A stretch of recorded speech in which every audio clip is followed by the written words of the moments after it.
作为资深的日潮爱好者啊，今年的9月23号对我来说是一个大日子，因为一个超级重量级的全新日潮品牌终于发布了第一批单品。这个品牌就是中田圣介主理的 Unlikely。 同样是喜欢日潮的兄弟，不可能没听过 Daiwa Pier 39这个近几年新崛起的日系户外品牌。经典的代表作就是羽绒马甲、钓鱼西装外套、白色猎装夹克，以及一件难求的带王记者夹克吧。咱们再把时间往回推一推，我自己入手了好几条 Beams Plus 的经典定番双褶Chino裤。上一期聊 Beams 百名品也推荐过。其实还有品牌的军裤也是经久不衰的经典啊。这些堪称日潮圈子里面现象级的代表作单品，都来自于同一位设计师中田圣介。而就在上周中田圣介主理的全新品牌 Unlikely 正式发售。Beams、Beauty and Use 等日潮大买手店马上大搞宣传，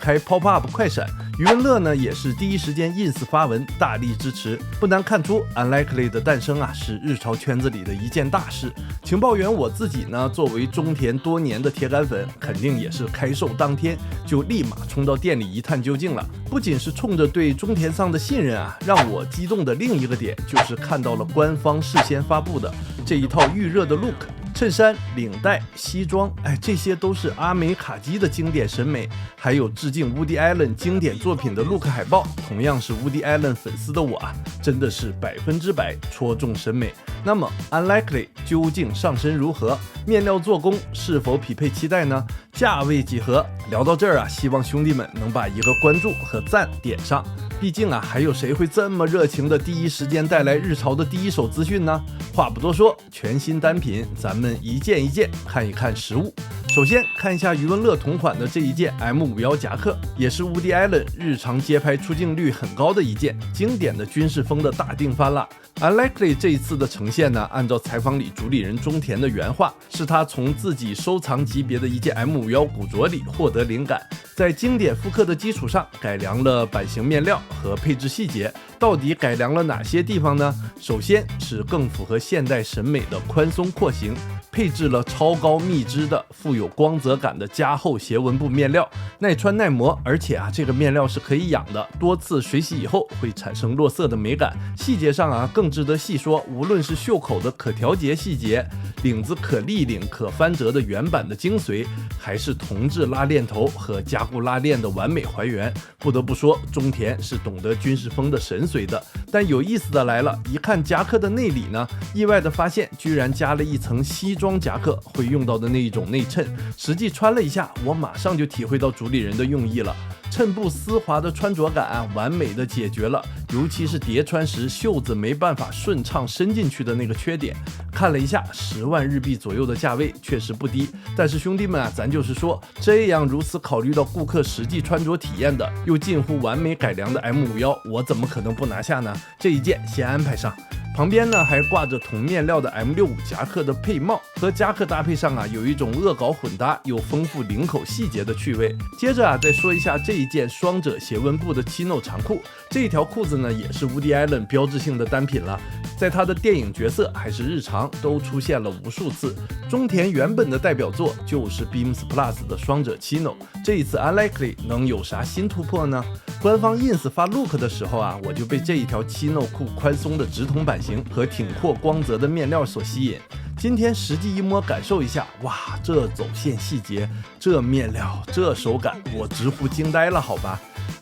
其实顶级的收藏品级别的军品Chino我也有收藏，但是确实 Unlikely 这一套的配置拉得太满了。大家看一下，就连内侧的面料封边和口袋衬布的用料都是直接给了最好的，不愧是日产该有的品质。这一条的细节还有硬币的口袋的盖子采用了西装衬衫的设计风格，和传统的单耳朵相比双耳朵的盖子既做出了一眼可以识别的品牌特色，又让一条传统的Chino多了一点精致俏皮的小心思。试穿了一下 L 码，哇，经典完美。宽松挺阔，上身的效果啊真的是没得说。而且发现了一点啊，我试完放下的时候，面料竟然厚实到完全可以直挺挺的站在椅子的扶手上的奇景。这一条5万左右，我觉得是第一批发售单品里面最超值的。聊到经典的卡机穿搭，美式经典的 Ivy 学院风格的必备单品 Navy 色的金扣西装是绝对的主角。中田采访中说呢，这一件西装的灵感来自于他在古着店里寻觅到的一件1977年的 Brooks Brothers 的346系列的西服。对 Ivy 风格感兴趣的兄弟啊，都懂得要改良这种纯熟而且大众啊已经有固有印象深刻的单品呢，难度非常的大，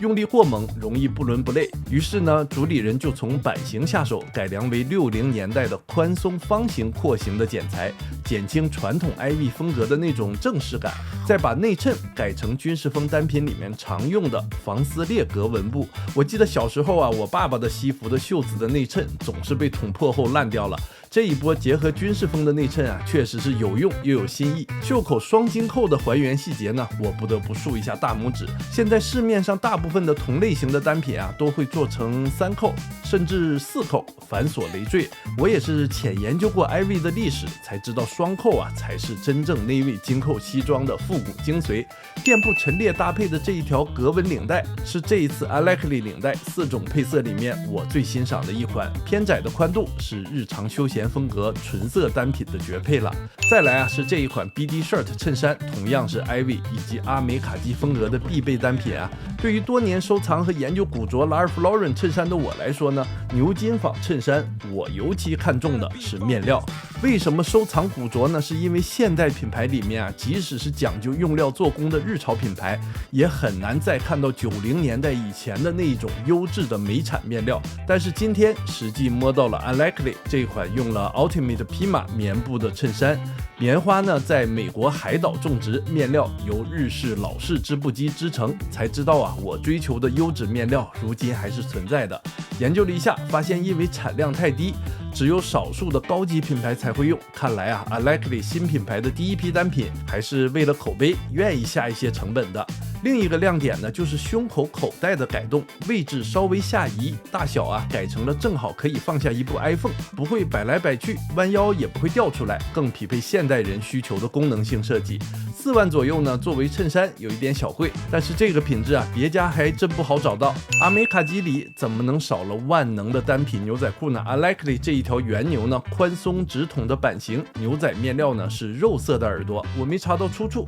有懂的兄弟啊，可以在评论区讨论一下是哪家的面料。口袋内衬用了军事风经典的人字纹，是一个小创新，让口袋啊更结实耐用，价位倒是不贵，4万左右。以上呢是我比较在意的几件单品，其他有趣的单品呢，大家也可以去研究一下官方的 ins。 这一次 Alekli 的首发新品探店呢，不知道兄弟们是否和我一样，从头到尾惊叹叫好到嘴都没有合拢过呀。确实很感叹主理人中田慎介的品味，让我看到了本该以讲求美式复古文化历史以及顶级用料品质为特色的日潮品牌该有的样子。Alekli 品牌的含义呢，从单品细节上就可以看出来，就是似曾相识，但是每个细节上啊却又不太像，没有大 logo， 没有刻意追求与众不同，而是根据现代人的穿搭日常寻找可能的功能性改良。实际穿搭中呢，宽大的版型和挺阔的面料确实解决了 Beams Plus、Double L 等老牌卡机风格品牌版型过于瘦小合身的问题。